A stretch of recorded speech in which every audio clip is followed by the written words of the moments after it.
Welcome to part 2 of the CostX training video series. In part 2, we will explore the workbook side of CostX, including live links, rates, codes, phraseologies, and constants, plus the standard and custom report writers. Let's start off by looking at the task pane. We are currently in the costing view as opposed to the dimension view. Under this Workbooks tab, we have a list of workbooks that we have created as examples. Then, in this lower section, we have multiple tabs containing information that we can use in our workbooks. The tabs include dimension groups, dimensions, codes, constants, workbook values, phraseologies, values, and rates. For this example, we have already populated some of them with various folders and data. In this workbook itself, we have fixed columns: code, description, quantity, unit, rate, subtotal, factor, and total. Then we have multiple spare columns which we call user columns. You can rename the user columns and use them for any spreadsheet functions or analysis that you may want to do, or use them to add notes or codes against workbook items. The beauty of the CostX workbook is that it's not pre-formatted to any specific measurement system, and you can set it up to suit however you want to work. It's very similar to Excel in this way. In fact, there's a lot of Excel functionality that we can use in these spreadsheets. We also have the availability to copy and paste between CostX and Excel, which saves a lot of time when first setting up.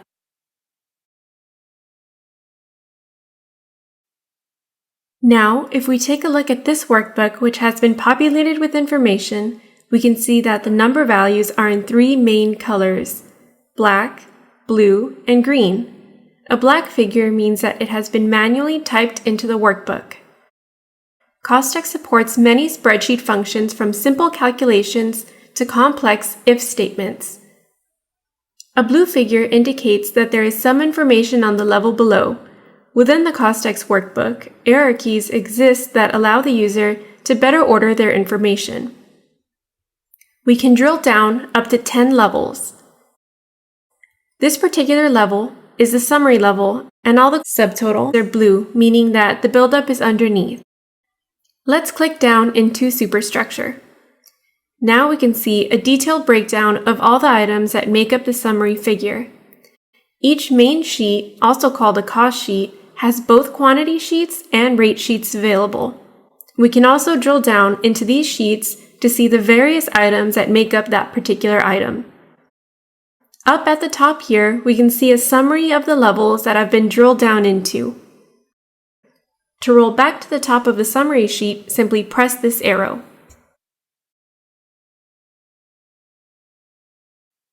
Live links are one of the most important time-saving features of CostX. A green figure in the quantity column means that there is a live link to the dimension view. This means that the quantity is directly connected to the takeoff and the drawing. To add in a live link, we can go to the Dimension Groups tab here, which shows the dimensions that we've measured. Select the quantity we want, and then just drag and drop the figure in. When we drag and drop a figure, it brings up this Add Quantity window, which gives us the option to choose whether we want to put in the area, perimeter, wall area, or volume of the particular dimension group. In this way, we can use one dimension group that we've measured in multiple different ways, meaning that we don't have to measure something multiple times. It's extremely useful, and we could use the same dimension group for flooring, skirting, painting of the walls, and more. Once the figure is in there, the live link has been established. Let's take a closer look. If we select this green quantity and then select Show Source, it can actually take us to the place on the drawing where this quantity has been measured from. If we make a change to the measurement, such as delete this particular dimension here, we can see that the dimension group value has changed. Then, if we switch back to costing view, the workbook value has changed too because of those live links. This powerful feature means that we don't have to update all the figures manually when we make a small change in the measurement, and it keeps workbooks fully up to date with the measurement.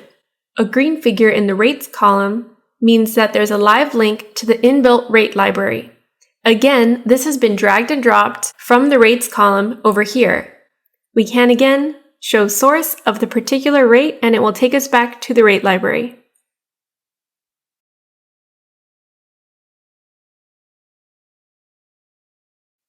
CostX allows the user to create an inbuilt rate library to which rates can be live linked. These rates can be either built up manually or imported in as an Excel file. To add a new rate item, simply right-click on the Rates tab and choose Insert Rate. From here, select the library where you want to insert the rate and then fill the information such as item code, location, description, and unit of measure.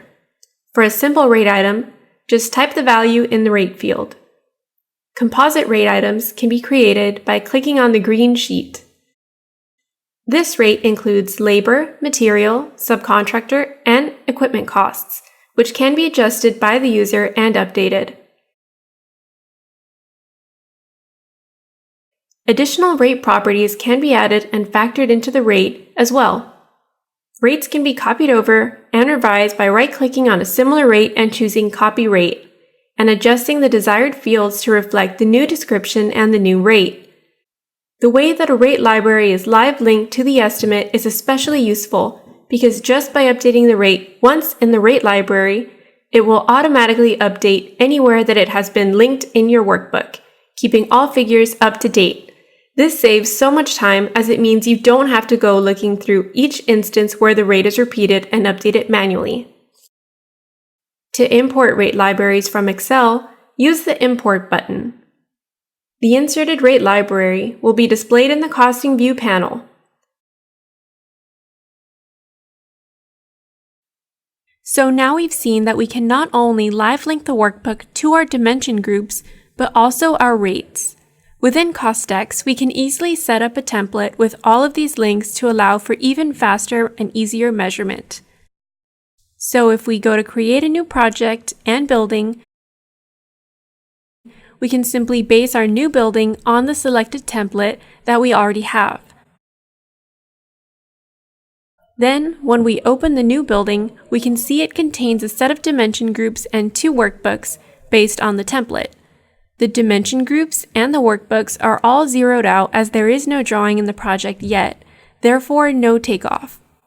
However, in the workbook we can see all rates and quantities have green zeros, which denotes that live link between dimensions and workbooks that we previously created. Therefore, if we just add the drawing that we want to the new project and then take some measurements, like so, we'll find those live links coming into effect. Click the Recalculate Workbook button to update and refresh the workbook, and now we have a completed workbook for our project. This availability to use a template is extremely useful as it means that we do not have to redo each project from scratch. We can also base new projects on existing or previous projects in the same way. So now we've seen how great CostX is at generating a complete estimate in no time at all. There are also plenty of other helpful features that help build your estimate, such as coding. Coding can be used to filter or sort a workbook into different formats. For example, switching between elemental or a trade format. Codes can be added into the user columns by dragging and dropping from the code library, or they can be inputted manually. Here we can see that the labor, plant, and material codes have been used to create a labor, plant, and material analysis. We can see the further detailed breakdown by drilling down. In CostX, we can use multiple codes at the same time to do a sort. For example, looking at this level here, we can see there is a trade analysis on the top level, then on the second level is a labor, plant, and material analysis, and then on the third level is where all the detailed working is. Another great functionality of codes is that we can use them to sort a workbook using finance codes and then export to Excel for use in an accounting package that accepts a CSV file. This means that codes are extremely useful when used in CostX. Now let's take a look at the phraseologies and constants tabs. These are other tools that help us create a more complete estimate. Firstly, we'll look at phraseologies.